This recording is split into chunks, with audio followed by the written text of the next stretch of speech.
think you could decide approving a mortgage loan? Today, the Joes are giving you real-world loan scenarios to determine approved or denied. Some are easy, some are a little tricky, and a few might completely surprise you. So come play along and see how many you can get right.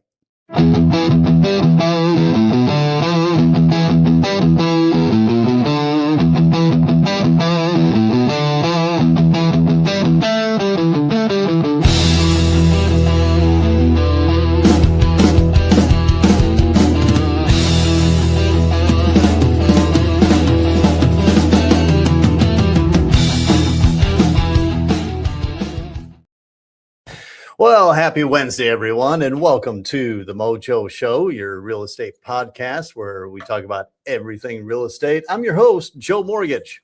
And I'm Cup of Joe Mortgage. This week's episode, we are putting you in the underwriter's chair by going over real-world scenarios, mortgage scenarios, and you get to decide if it's approved or denied.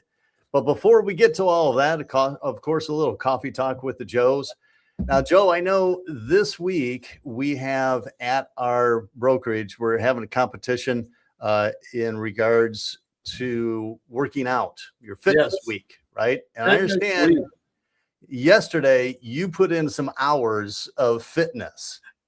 Yeah, you know, there's always different types of fitness. And I love Josh Reed, but he almost awarded somebody fitness week for playing pinball. And I started making fun of that. But come on, really?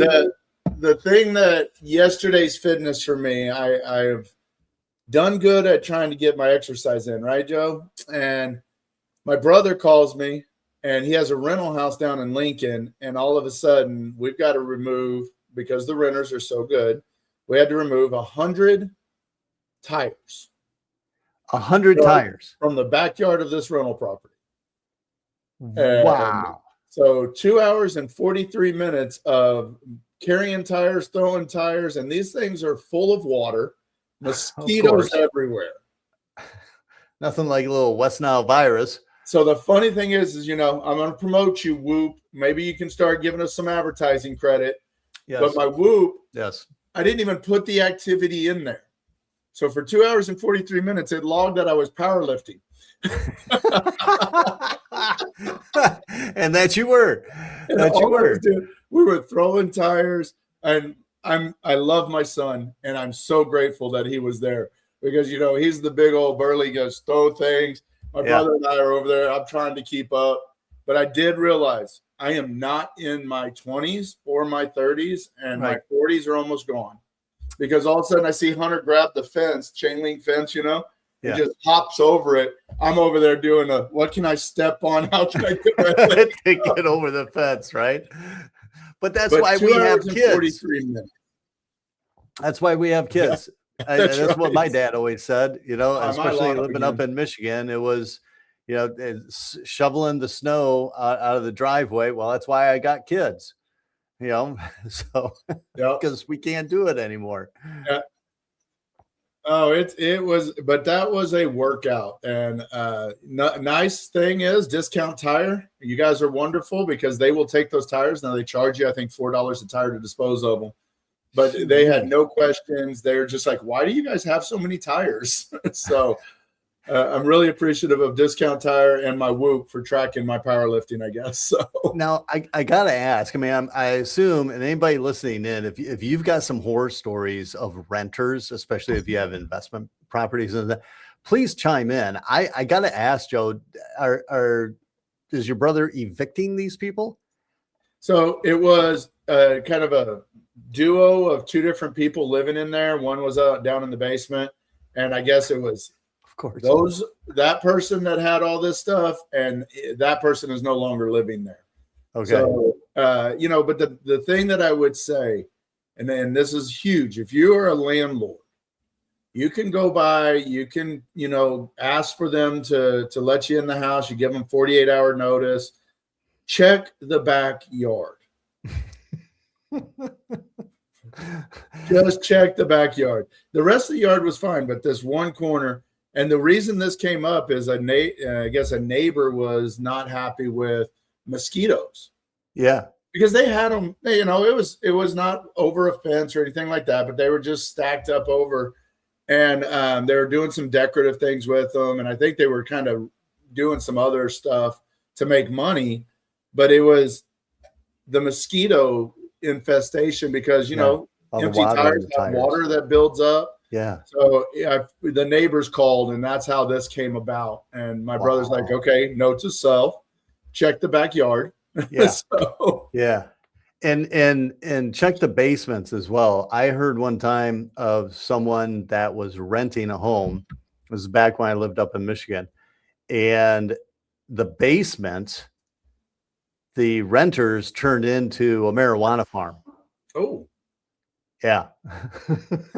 Now it is legal in Michigan now. I don't know if it was then, but well, you have to be licensed, yes, and everything. But I mean, that's some. I mean, it's a great way to build wealth. I mean, let's talk about that for a second. We've had people. We're not promoting this, okay? Please understand, we're not promoting this.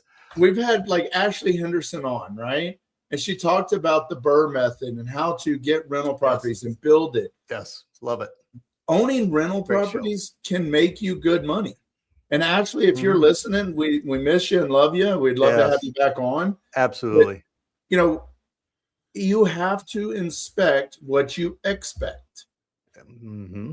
You know, and so if you're not right there. If you're not inspecting all parts of it, and my brother's done a great job.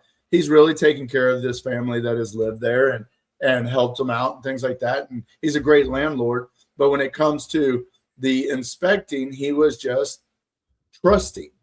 Yeah. And that's why I say inspect what you expect. So that is huge when it comes to being a landlord. I like that line. Inspect what you expect. I like that line. That's good. Yeah. Well, let's do that today with the topic that we have of inspecting what we expect in regards to different loan scenarios, right? That we have put together, and we're putting you, our listeners, in the underwriter's chair to see if a loan scenario that we have, would you approve it or deny it? Yep. And I don't have the ticker going down there because it was making me freeze. Okay. So we want comments, guys. We want you guys to answer if you think this would get approved. If not, why not? So let's have some participation. If we have no participation, then you just have to listen to the Joes talk. And that gets boring to some people. Indeed. Well, let's jump into the first loan scenario, Joe. You want me to take it or you? I'm taking this one because I want to know your answers. Oh, okay. All right. All right. So loan scenario sets you up. Self-employed borrower for more than 2 years. That way we just don't have any questions, all that stuff. Self-employed more than 2 years. 780 credit score. Oh, nice. 20% down payment. I like it.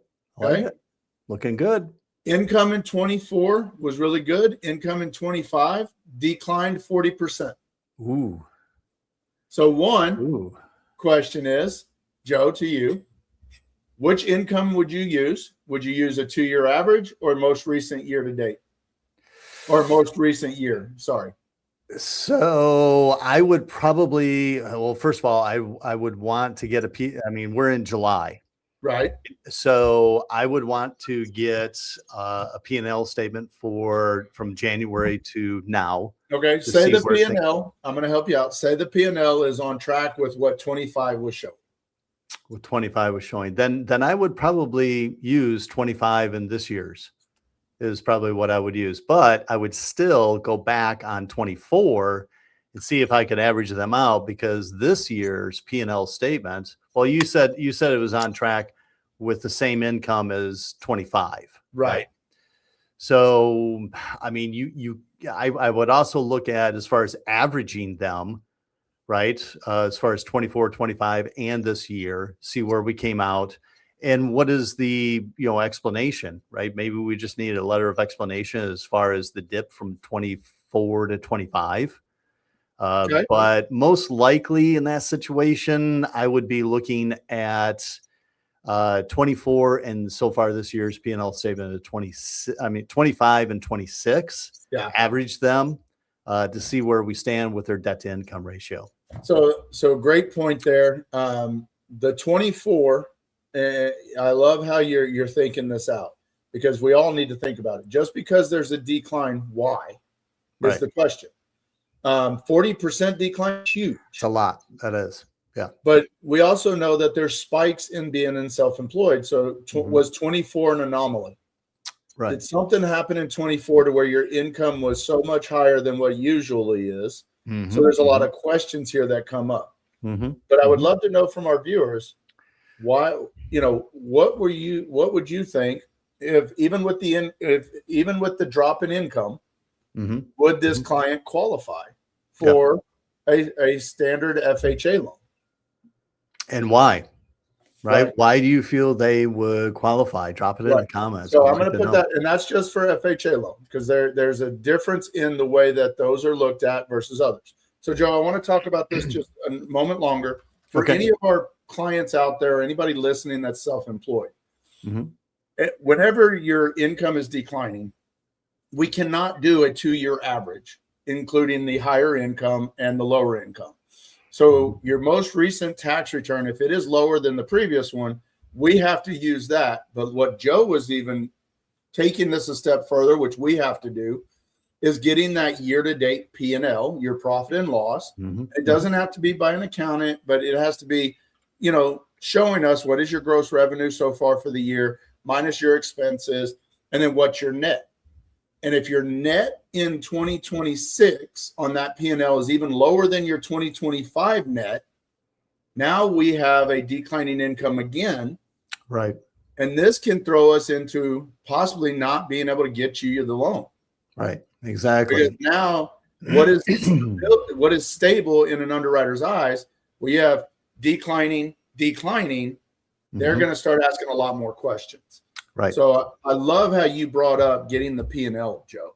Yep. So I don't see any comments yet, so I'll give the answer here in a second on the FHA, because I know we want to go on to another one. Yeah. But we have had so many self-employed clients that we've had to switch from being on tax returns to bank statements because of this situation. I was going to mention that about, there's we're talking FHA and that, but there are other options out there possibly to be able to qualify for. And one of them in this being self-employed, bank statement loans. Yeah. So that's why, like, if you have major drops, it doesn't mean you can't buy a house. And I want you to understand that. Just means we might have to do an alternative documentation type loan, which there's plenty of investors out there. And Joe, you and I, we being a broker, have so many other opportunities and other investors to look at that we have a solution the majority of the time. I'm not going to say every time, the majority of the time. Majority of the time. But in this case, these scenarios, this one we're talking about full documentation. So since I don't have any answers yet on an FHA loan, Joe, do you know what the decrease is where they consider it not stable? If I remember correct, isn't it 20% decrease is where it throws a red flag? 20%? 20% decrease. So and if I'm locking up, I apologize. But your internet, we got to get that fixed. We got to get your internet They're fixed. coming tomorrow. Yeah. They're coming tomorrow. Yep. Okay. If you say so. But and before we go on to the next one, because we need to get to these other, we've got like 5 scenarios, so we I don't want to spend a lot of time on this. But for those listening in, being this borrower, this loan scenario, the borrower has such good credit score, 780, and they're putting 20% down, right? 20% down was the scenario Joe gave. That's good for a bank statement loan, right? 20% down. So, if need be, we would flip this to see if they would qualify with a bank statement instead, run the different scenarios with their income from their tax returns, obviously first. And if we don't qualify FHA conventional, then we'll look at a bank statement loan. But let's jump to the next scenario, Joe. See what listeners think, if this would be approved or denied. Let's see what it'd be. So in this scenario, the borrower has, again, good credit score, 760, we'll say, for the credit score. They make $150,000 a year.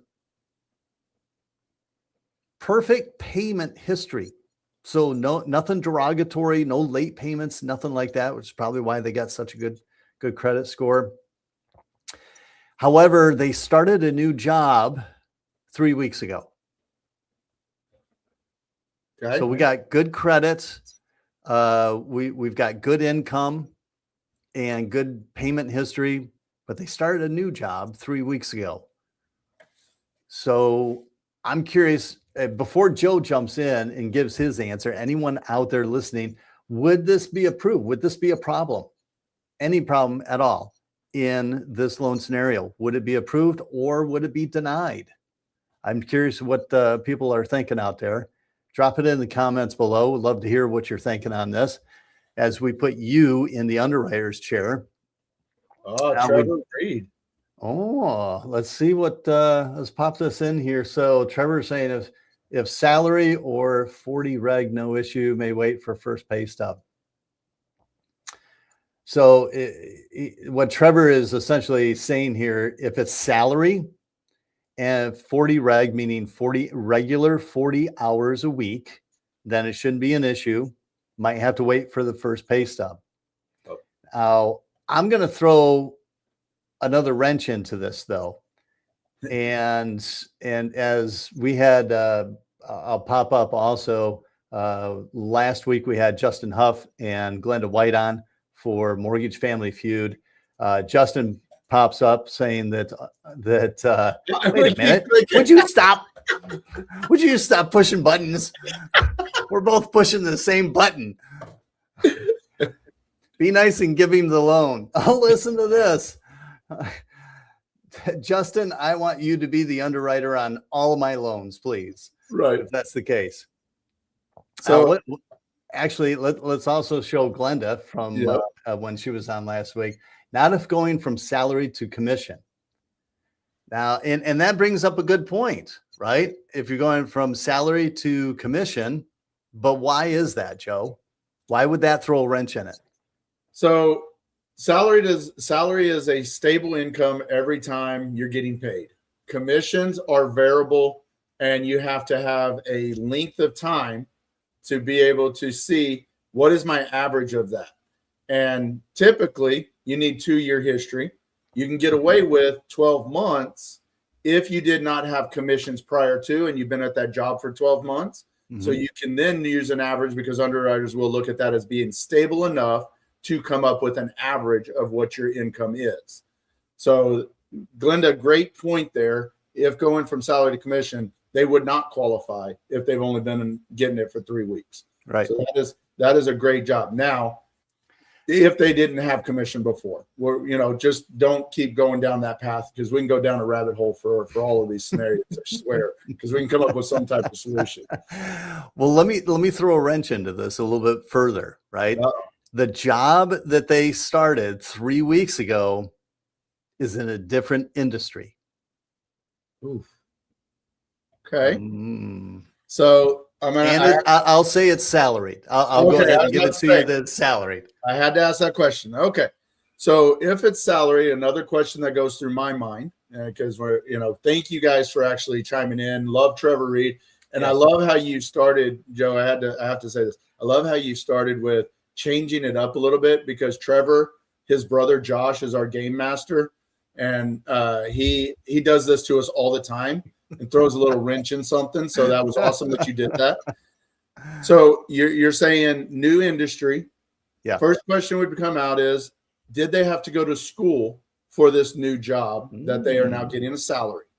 Good. Because if they had to have some type of education, like a plumber, if they had to go through and get certified, and now they're a certified plumber on a salary, then in that case, there is no issue there. You just have to kind of link it together. Right. If the job is a stable type job, and let's just say they went from being a server to being a processor, I'm just going to say that in the mortgage industry, somebody hired them on as a processor and put them on salary, then in that case, you can still be able to get it done with that 3 weeks with the salaried income. I want to make sure everybody knows salary is not 40 hours a week. Salary is salary. So if it has an hourly rate and 40 hours, that is not considered salary. And then there's more questions that go along. So thank you for telling me salary. So great point on that. Good stuff. Good stuff. Well, so in this case, and in what you said, I would say we could get this loan done. They make good income. They have good credit. And we could get that loan done with the information that you've given me here and added to. Okay. All right. Fair enough. Fair enough. How about the next loan scenario? Let's see what everybody thinks of this one. All right. Well, we gotta put this out there because Glenda did make another comment debunking that myth. I love that because we are giving some myth busters here too, and I love that. Love doing it. All right, Joe. Here's the new scenario. Okay. 680 credit score, stable job, been on it for 5 years. Oh, okay. They're going 3.5% down. So if anybody knows what 3.5% down, what type of loan that is, please drop it in the comments. Would love to know if you know what that is before Joe starts talking. Bought a brand new truck last weekend.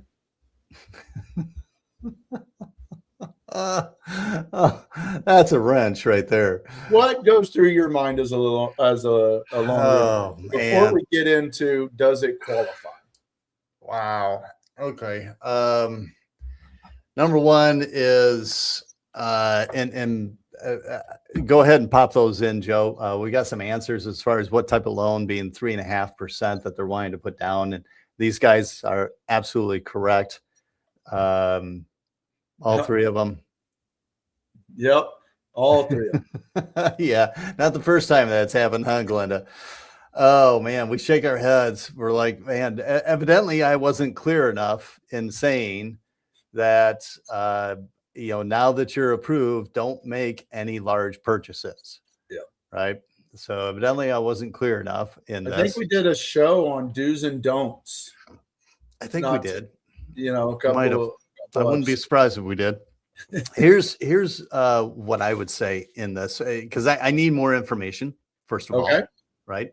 Because this is something that can not only throw a wrench in being approved or denied, which it could be denied. It could, depending upon certain circumstances. Now, perhaps they had a leased vehicle and the end of the 2 or 3 years was up and they leased another one, right? So they turned one in and leased another one. So, it could be somewhat of an even swap, but I need to know what that new payment is compared to the old payment. Yep. Right. In order to count it towards their debt to income ratio. Right. So it may be as simple as that. We would need some documentation if they just got this, recently. Well, you said how soon? Last week or last weekend or something. Right. So, I would need documentation showing what that payment's going to be. Last weekend. Okay. So yeah, I would need some information in regards to what that new payment's going to be, documentation from that stuff. Now I will say this, I did have on a loan earlier this year that someone had to buy a truck. The one they had died on them. And a couple of months before we were closing, I mean, they had to buy a new truck, right? Now, the one that they had before, they didn't have a payment on it. It was paid off, paid outright. And the new truck had a payment to it, obviously. So we had to count that towards their debt to income ratio. Now, here's what really threw a wrench in that initially was denying this loan, because when they opened up the new line of credit, their credit score dropped and made it to where they did not qualify. Okay. So that can really throw a wrench in things, right? So we actually had to take the next 2-3 weeks, work on getting their credit score back up in order to qualify so that we could close the loan. So initially it was dead, right? But thankfully we were able to by the skin of our teeth, get this approved by getting their credit score back up. So please understand, everyone, those listening, this could be a very serious problem. Absolutely. Yeah. And especially if you're doing it, and hopefully you can hear me, Joe, especially if you're doing it at pre-approval, because if you're doing it with a soft pull, we don't know that you went out and bought a new car, but let's say you get under contract. Now we do that hard pull, and that's when it pops up and that score drops. Yep. That is a problem. But in this scenario, let's say that, it was during the pre-approval and, the credit score didn't drop and the debt to income ratio went to 57.6 on the back end. Ooh. And there's nothing you can pay off. Oh, come on. So DTI went to 57.6. Yep. Well, first of all, I'm going to run it with the hard credit pull. I'm going to run it through a US automated underwriting system for those listening in that aren't loan officers. I'm going to run it through that, see if I get approval or not. Okay, it's FHA, remember. So would you get an approval with anything over 57? It's really not going to over 55. I mean, what'd you say their credit score was? 680? Yeah, but remember on FHA, it has a hard 55. stop at 56.99. So it's not, 57.6 is just not going to work. It's not going to happen. Right. So in that scenario, if your debt to income ratio goes over the threshold, you're not going to get the approval. So the only thing you can do there is buy a cheaper home, put more money down if you don't have any other debts to pay off. And these are things that do come up that we have to watch for. Yep, we do. So, we do. All right, we'll try to get to scenario 4. We still have a little bit of time. Let's try to go to the next one because I really like this one. Okay, so scenario number 4 here that we have for you, Joe, and those listening in want to hear what you think. Would this be approved or would it be denied? So everything, and I actually had this Monday. This scenario. That's why I put it in here, is because everything looked good. Credit score good. DTI is good. Everything looks wonderful, but we had one liability, one debt that was in collections. Is that going to hinder this? I have questions. Okay. All right. Fair enough. I figured you would, but and rightly so. But everything looks good. Their employment history, down payment, credit score, debt to income ratio, all these qualifying factors and more. Everything looks good except one liability is in collections that showed up on their hard credit pull. Okay. Is it in dispute? Good point. Okay. Let me see. I'm going to say, I'm trying to remember exactly what. No, it's not in dispute. Now, and I'll take it a step further. Oh, good question, Justin. Is it federal debt? No, it is not. Okay. It is not. Okay. I like this. I like where we're going so far with this. Depending on the type of loan, right? There's a couple of ways of looking at it. Is it conventional or FHA? Actually, and I'm going to use this scenario that actually came up Monday. It was a VA loan. Ooh, yeah, you had to throw that one in. I know, right? Can I phone a friend, Tyler Hodgson? Phone a friend. Yep. VA loan. One item was in debt in the collections, right? Now Trevor's asking a good question here. I'll pop it up. State debt, like child support? No, it wasn't. And I'll go ahead and give the answer as far as what kind of debt this was that was in collections. And it was several $1,000s. I'll say this just to help out. It was, I'm not going to give the actual, excuse me, got the frog in the throat this morning. It was over $2,000 in collections, and it was in collections, not a charge off. Okay. There's a difference there, and you can elaborate on that, Joe. This was actually with an apartment complex. Okay. You had to throw VA on me because that one, right? I know a lot. I would say we could get it done. There's going to be some questions and things that we have to do there, Do we, on VA, I believe on collections, it's 5%, and I could be wrong on this. So anybody out there want to tell me I'm wrong? I want to say it's 5% if we can make 5% of the pay for a payment and include that in the debt to income ratio and still get the AUS findings approved eligible, we're fine. A lot of times on VA charge-offs, you don't have to count. Collections, sometimes I want to say you don't have to count them on VA, but I could be completely wrong on that. No auto payoff rule for VA. I would love to know what Trevor's meaning by that one. No auto payoff rule for VA. So this isn't an auto, by the way, Trevor. This is a debt with an apartment complex, right? Yeah. So Glenda, I love Glenda's here, right? That's a great LOE. Whether you want LOE or LOX, we won't jump into that too deep, but why it happened, what's the resolution? Yes, it's 5%, she says. Yeah. So I would say if you do the 5%, you can get it AUS to still run. You're fine. I know there are some times on VAs, it might always be 5%, and that's maybe what Trevor's talking about there. There's no just auto payoff. If it was conventional, I want to throw this out there. It depends on what your AUS findings say. Okay. Because if it says it has to be paid off, then it does. But a lot of times it says that this is accounted for and you don't have to pay it off.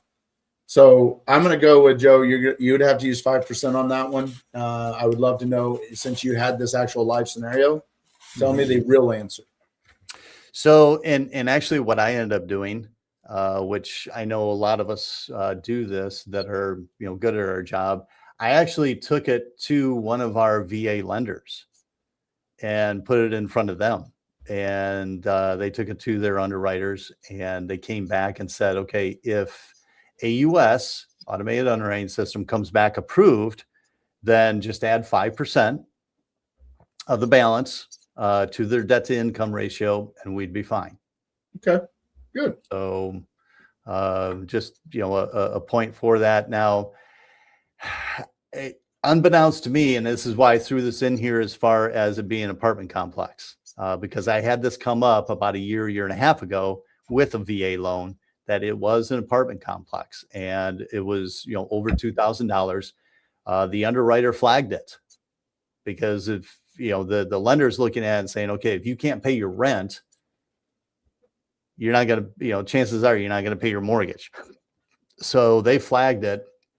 We had to go through, getting letters from that apartment complex as far as the reason for it, letter of explanation, LOX or LOE, whichever one you want, Glenda.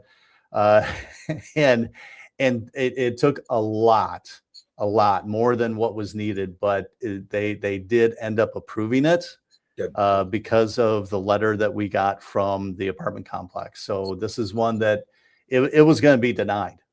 We, really thought that this was not going to go anywhere once we saw it was from the apartment complex. Thankfully, the letter that the apartment complex wrote ended up being favorable in their letter of explanation, and they were able to approve it. But chances are, if it's any other type of debt, then it would be up to AUS and and the underwriter. But in this scenario, being it's an apartment complex, I personally feel it's going to be denied. Ooh, so okay, but that's just my take on it. Now, Glenda's got it. This is long. She got a long answer. I don't think, did all of it show? Yeah, it did show up on this. Look at that. Update on VA guidelines. Some lenders choose to impose overlays such as using 5% of the collection balance if no payment is listed. Great point. Requiring certain collections to be paid or requiring payment plans on large collections. Those are lender overlays, not VA requirements. And that's one thing about VA loans. I know you were hesitating with this being a VA loan because it may not be so much the VA requirements. It could be the lender's requirements, right? Yep. So no required percentage of the balance is added to the DTI. Great point on that, Glenda. Appreciate you chiming in on that stuff. Well, folks, I know we are over time on today's show. We could probably keep going with more loans. Maybe this is something we should do again in the future I like with it. other loan scenarios. We had more participation today, and I know we know all these people, but that's the great thing about this is we get experts in our industry that listen in, and they will give us great answers too. So thank you guys for coming on. I know my internet has been spotty, Joe. It is the upload. I will figure this out. Hopefully they do tomorrow. So I hope they do too. So those listening in, what do we take away from today's show? Well, every loan is unique. That's why you should always talk to a professional loan officer before assuming that you're approved or denied, right? Tune in next week, folks, at our usual time, Wednesday, 9 a.m. Central. Better yet, go to our YouTube channel at the Mojo Show Real Estate Podcast. Hit that subscribe button so that you don't miss any episodes and be able to go back and listen to any of the others of all the educational and entertaining episodes that we've had. Plus, as well, we are on a mission to get to 1,000 subscribers, and every like, share, comment helps us reach more homeowners like yourselves. So be sure and subscribe to our YouTube channel. Before we close things out, Joe, any last words or nuggets of advice for our listeners? Again, talk to professionals, work with professionals, real estate agents that have good lenders that are in their partnership is a great way to know that you're being taken care of. Because like Joe said, these are all unique situations. Every loan has something that might come up, and having that professional in the beginning, make sure that it's a smooth transition throughout the whole process. Good point. Great point to take it home. Well, I'm Joe Mortgage, and that handsome guy with the beard is Cup of Joe Mortgage, and we'll see you next week.